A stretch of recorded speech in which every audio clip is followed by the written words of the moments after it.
I'm just wondering about the changes that you've seen in the industry since you first started making movies in Hollywood. Have been the most radical. Do you think it's still an industry, Michael?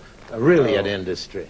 It's not an industry like it used to be, that's for sure. And I wonder if it really was. I think it was I think it always was show business, and that when there were big studios, which still existed when I went to Hollywood, but were in their very last days as golden age big studios, I think they were pretending to be factories, and it was still show business.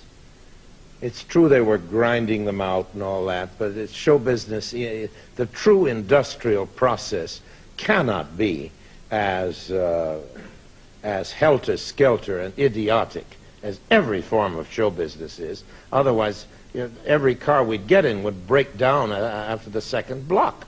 I can't believe the rest of the people are as stupid as we are. But how do you get the product then if it's all as mad as that? I mean, in those days, it sort of happens. It sort of happens, you know. Movies are terribly easy to make. It's much harder to put on a play than a movie. Oh, yes.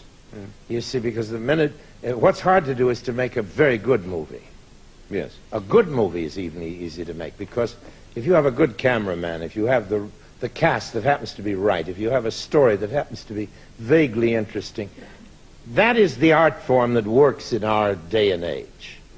So that it would be very hard to write a great play in blank verse today, but I think it was pretty easy in Elizabethan days to write a good verse play. Yes. Not a great one, but a good one. Damn near impossible now, because it has nothing to do with our culture. Yes. But somehow a good movie gets itself made even by a lot of second-rate people. Yes. You know? Yeah. A very good one is, of course, another thing. Yeah.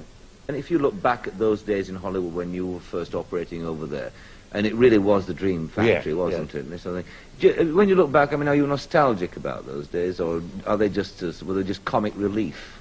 I loved them. Did you? You know. I thought it was great. Really? You know? I never belonged to it. You see, when I came, I was this terrible maverick that they all, you know, I was sort of the, you know, 30 years ahead of my time, whatever it is. There was a sort of ghost of a Christmas future. There was the one beatnik. You know, there was this guy with a beard who was going to do it all by himself. You know, I represented the terrible future of what was going to happen to that town. So, I was hated and despised.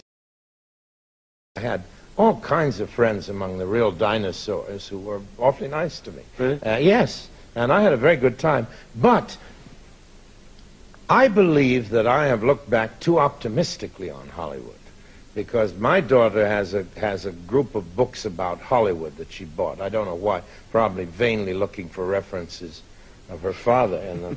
And I took to reading them lately. And I realized how many great people that town has destroyed since its earliest beginnings. How almost everybody of merit was destroyed or diminished, and how the few people who were good who survived, what a great minority they were. And I suddenly thought to myself, why do I look so affectionately on that town? It was because it was funny, and it was gay, and it was an old-fashioned circus, and everything that we're nostalgic about. Made it funny and gay when it was really happening. Yes. But really it was a brutal place. Yes. And when I take my own life out of it and see what they did to other people, I see that the story of that town is a dirty one, and its record is bad.